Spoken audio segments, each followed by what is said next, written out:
মহাপুৰুষ শ্ৰীমন্ত শংকৰদেৱ আৰু কোচ ৰজা নৰনাৰায়ণৰ প্ৰথম মিলনস্থলী হাউলিৰ গৌৰৱময় ইতিহাসৰ স্বাক্ষৰ বহনকাৰী ঐতিহাসিক ঘিলাজাৰী সত্ৰৰ পুনৰ নিৰ্মাণ কাৰ্য আজিলৈকে সম্পূৰ্ণ নোহোৱাত অঞ্চলটোৰ সচেতন মহলত এতিয়া তীব্ৰ প্ৰতিক্ৰিয়াৰ সৃষ্টি হৈছে। উল্লেখ্য যে অসম চৰকাৰে প্ৰযোজ্য কৰা অসম দৰ্শন আঁচনিৰ অধীনত সত্ৰখনৰ নামঘৰ নিৰ্মাণৰ বাবে পূৰ্বৰ সৰ্বানন্দ সোণোৱালৰ চৰকাৰৰ দিনতে অসমৰ বিভিন্ন ধৰ্মীয় অনুষ্ঠানৰ লগতে ঘিলাজাৰী সত্ৰলৈও 10 লাখ টকাৰ অনুদান আগবঢ়োৱা হৈছিল। কিন্তু পৰিতাপৰ বিষয় যে 2020 চনতে অনুদান লাভ কৰাৰ পিছতো সত্ৰখনৰ নামঘৰৰ নিৰ্মাণ কাৰ্যৰ বাবে আগবঢ়োৱা ধন মুকলি হোৱাৰ পিছতো নিৰ্মাণ কাৰ্য আজিলৈকে সম্পূৰ্ণ হৈ নুঠিল। শেহতীয়াকৈ সচেতন ৰাইজ আৰু সংবাদ মাধ্যমৰ হেঁচাত সত্ৰখনৰ নিৰ্মাণ কাৰ্য সম্পূৰ্ণ কৰাৰ বাবে প্ৰচেষ্টা হাতত লোৱা দেখা গৈছে। সচেতন মহলে এই নিৰ্মাণ কাৰ্য অতি সোনকালে সম্পূৰ্ণ কৰি সত্ৰখনক পূৰ্ণ পৰ্যায়ৰ সত্ৰৰূপে গঢ়ি তোলাৰ বাবে বৰপেটা জিলা প্ৰশাসনক আহ্বান জনাইছে। এইখন এই ঘিলাজাৰী সত্ৰ অতি প্ৰাচীন ঘিলাজাৰী সত্ৰ। ইয়াত কোচ ৰজা নৰনাৰায়ণ আৰু শংকৰদেৱৰ মহামিলন ঘটিছিল আৰু এই মহামিলন ঘটাৰ পিছৰ পৰা এইখন এখন সত্ৰ হিচাপে মান্যতা প্ৰদান কৰি আহিছে অসমীয়া সমাজে। আৰু ইয়াতে যদিও অসমীয়া সমাজৰ এইখন সত্ৰ, ইয়াত চাৰিওফালে ধৰ্মীয় সংখ্যালঘুৰ বসতিপূৰ্ণ এটা অঞ্চলৰ মাজত এইখন সত্ৰ অৱস্থিত, কিন্তু এই ধৰ্মীয় সংখ্যালঘু লোকে এইখন সত্ৰক আজিলৈ কোনো ধৰণৰ বাধা বিঘিনি দিয়া নাই। তেওঁলোকে নিৰাপত্তা বা যিখিনি মান্যতা দিয়ে তেওঁলোকে মান্যতা প্ৰদান কৰি আহিছে।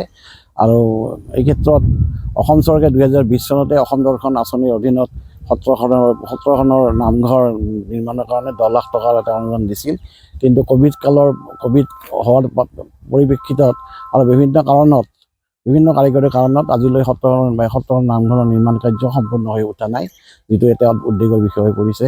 এই ক্ষেত্ৰত আমি জিলা প্ৰশাসনক বা বৰপেটা জিলা উপায়ুক্তক অতি সোনকালে, যিহেতু 2020 চনতেই চৰকাৰে অনুদানৰ চেক গুৱাহাটী শংকৰদেৱ কলাক্ষেত্ৰত বিতৰণ কৰিছিল আৰু সেই বিতৰণ কাৰ্যসূচীত আমাৰ ঘিলাজাৰী সত্ৰৰ পৰিচালনা সমিতিয়ে সেই চেক গ্ৰহণ কৰিছিল। গতিকে আজি 5 বছৰ অতিক্ৰম কৰাৰ পিছত সত্ৰখনৰ নিৰ্মাণ কাৰ্য সম্পূৰ্ণ হৈ উঠা নাই।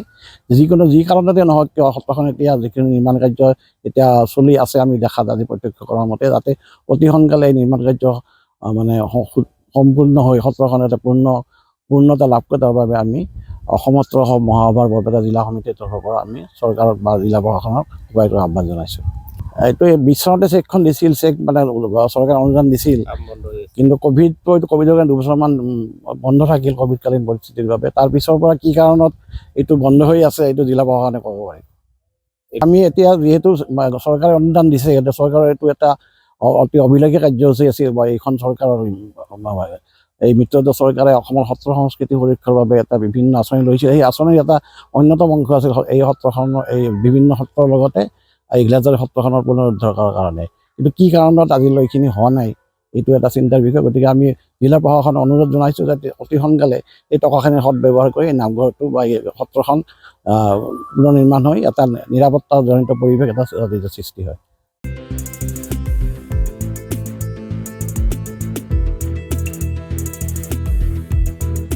হাউলিৰ পৰা কৌশিক দাসৰ ৰিপৰ্ট, এনি ভাৰত 24।